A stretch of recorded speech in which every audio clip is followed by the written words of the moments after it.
જય શ્રી કૃષ્ણ. શ્રી સત્સંગ ધારામાં આપનું સ્વાગત છે. આજના સત્સંગમાં કૃષ્ણદાસ મેઘન તથા શ્રી વલ્લભ પ્રભુ પ્રથમવાર ક્યારે અને ક્યાં મળ્યા તે પ્રસંગના દર્શન કરશું. કૃષ્ણદાસ મેઘન લીલામાં સ્વામિનીજીના સખી છે. નામ છે વિશાખા સખી. ઉત્તર ભારતમાં ગંગા નદીના કિનારે સોરમ ક્ષેત્ર આવેલું છે.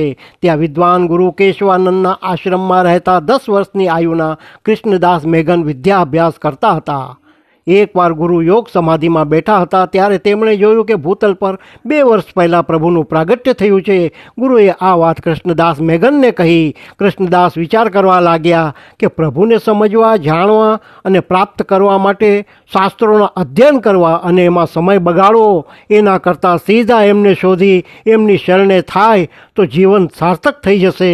તેમને પ્રભુને શોધવાનું મન થયું એટલે આશ્રમ છોડીને જવા માટે ગુરુદેવ પાસે આજ્ઞા માગી, પણ ગુરુએ આજ્ઞા આપી નહીં. કૃષ્ણદાસ મેઘનને આ ગમ્યું નહીં એટલે એક રાત્રે તેઓ આશ્રમ છોડીને ચાલી નીકળ્યા અને સીધા કાશી આવી પહોંચ્યા. કાશી આવી અનેક મંદિરોમાં તથા ગંગા ઘાટ ઉપર અનેક બાળકોના મુખમાં પ્રભુને શોધવા લાગ્યા, પણ પ્રભુ ક્યાંય ન મળ્યા. અનેકો જગ્યાએ શોધતા રહ્યા પણ યશ ન મળ્યો.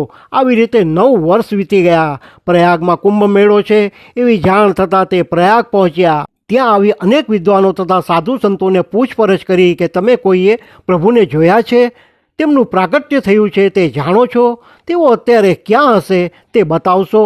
આ પ્રશ્નોના જવાબ કોઈની પાસે ન મળ્યા. હતાશ થઈ તેઓ ત્રિવેણી સંગમના ઘાટ ઉપર બેઠા હતા. આ જ સમયે દક્ષિણ ભારતથી કુંભ મેળામાં સ્નાન કરવા માટે એક વિદ્વાન પંડિત ત્યાં આવેલા હતા. તેને જોઈને કૃષ્ણદાસના મનમાં એક આશાની કિરણ જાગી. તે વિદ્વાન ગંગામાં સ્નાન કરી એમની જ તરફ આવી રહ્યા હતા.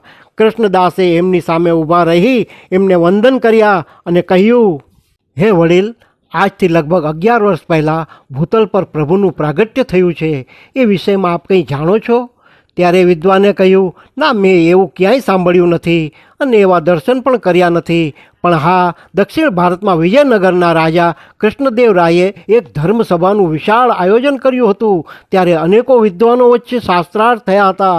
તેમાં 11 વર્ષની અલ્પાયુના શ્રી વલ્લભ નામે એક વિદ્વાનનો દિગ્વિજય થયો છે અને તેમને આચાર્ય જગતગુરુના પદથી સન્માનિત કરવામાં આવ્યા છે. લોકો કહે છે કે એમની જીવા પર તો સાક્ષાત સરસ્વતી બિરાજે છે.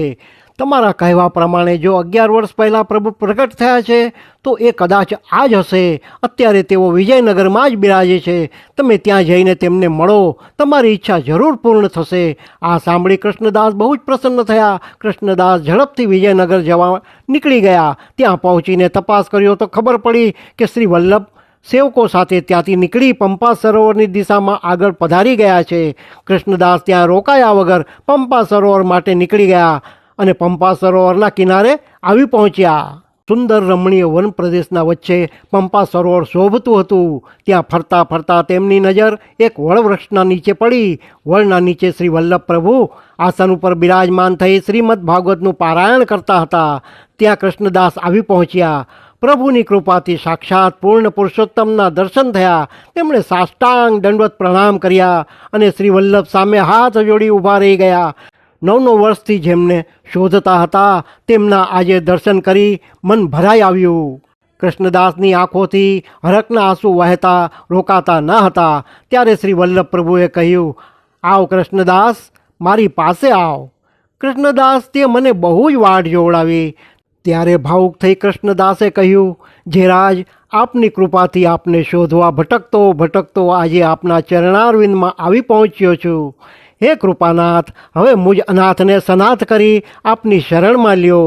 ત્યારે શ્રી વલ્લભ પ્રભુએ એમને અષ્ટાક્ષર મંત્ર આપી કંઠી પહેરાવી અને શરણે લઈ સેવક કર્યા.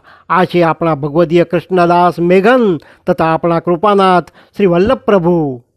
વલ્લભાધીશ કી જય.